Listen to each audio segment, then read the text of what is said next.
Gaming Bolt presents 15 things Division players absolutely hate about the Division. We have to cover quite a number of points, so in the interest of time, let us jump right into it. Crafting high ends. Crafting in the Division has always been a bit of a crapshoot, especially when it comes to high ends. With the sheer amount of materials required though, it seemed easy to eventually come across a good perk roll.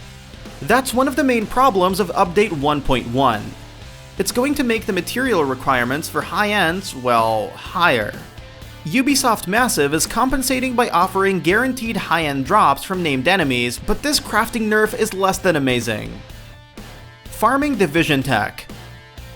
Dark Zone blueprints offer some of the best weapons in the game, and they're also great for high-end gear. The problem is having to farm Division tech to acquire the necessary materials for these blueprints.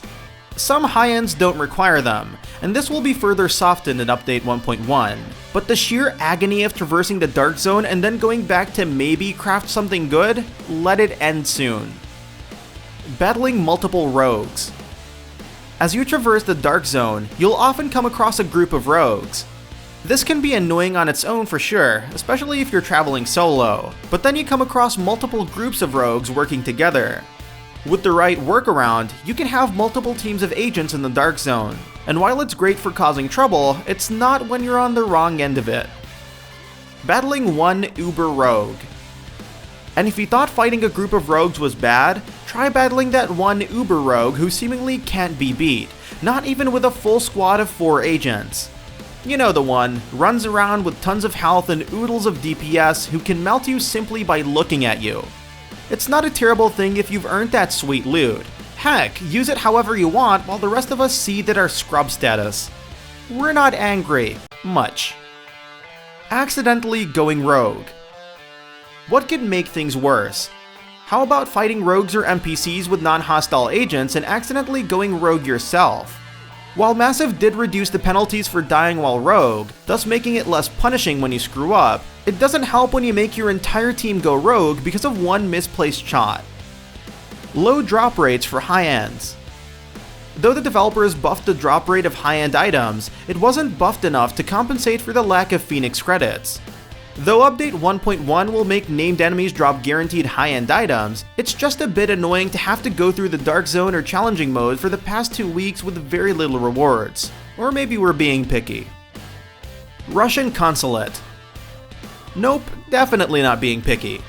On hard, the Russian Consulate is a fairly straightforward mission. In story mode, it offers one of your first real fights against a Division agent, but in challenging mode, the Russian Consulate is one of the worst punishments you could ever inflict on yourself. Maybe the shotgunners won't kill you immediately. You still have to contend with shield-touting heavies, annoying engineers, and of course, lots of Division tech being used against you, especially your own.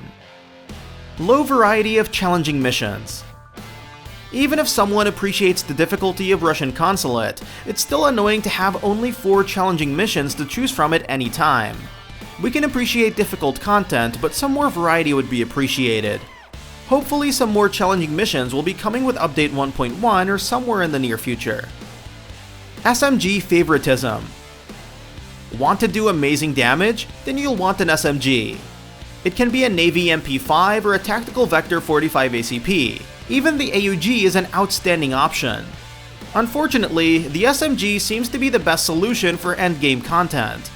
Sure, you like that tactical ACR or RPK-74, but if you think that they're going to offer the kind of damage output that an SMG does, then you're mistaken. Some more variety in weapons would be nice, and hopefully Massive brings the other weapons up somehow rather than simply nerfing all SMGs. M1A favoritism. If you're looking to seriously snipe, then nothing beats the first wave M1A, especially with its stability and headshot damage, which is a problem when you consider that it has no downsides and all other options fall by the wayside. That one spot in the Dark Zone. If you travel to DZ02's checkpoint, you'll find a small little crevice that can only be accessed by rappelling up. The issue arises due to the nature of this crevice. If a group of rogues were to retreat here and hold it down, then it's incredibly difficult to flush them out unless you have a whole mess of agents with you. The sheer nature of this crevice makes it ideal for manhunts and has been in existence since the beta. Massive, please nerf. Character creator. There's no nice way of saying this. The character creator is awful. Things are slightly better when making a male character, but the sheer variety of hairstyles and faces for both genders is pretty abysmal. Have fun making a character with sunglasses, by the way, especially since there's no way to ever take them off. The writing. Let's be honest, The Division has a decent story. It's nothing extraordinary, but it's certainly better than what the immediate competition, aka Destiny, offers. However, sometimes the writing can get a little egregious. Jessica Candle and Fei Lao are some of the worst offenders, especially when it comes down to Candle and her excellent social skills. Limited variety of perks. If you want great weapons, then it oftentimes comes down to having the right perks as well. For instance, killing a target for a chance to refill your magazine or scoring kills to increase the duration of your signature skill aren't exactly all that great. This results in frustration with some loot when it doesn't have the right perk rolls you want. Limited mission variety. Even if you're traipsing around the Dark Zone and encountering random groups of rogues and enemies involved in all-out firefights, The Division doesn't exactly have the greatest mission variety. Its side missions and main missions are simply about moving from one point to another, defending against waves of enemies, or rescuing hostages. Massive admittedly puts an interesting spin on things from time to time, so it's hard to complain that much, especially when locating missing persons and agents. We hope you've enjoyed this video, so please consider subscribing to our channel. We do original content, reviews, graphics comparison, and much more, and try to upload a video every day. Thank you very much for checking us out.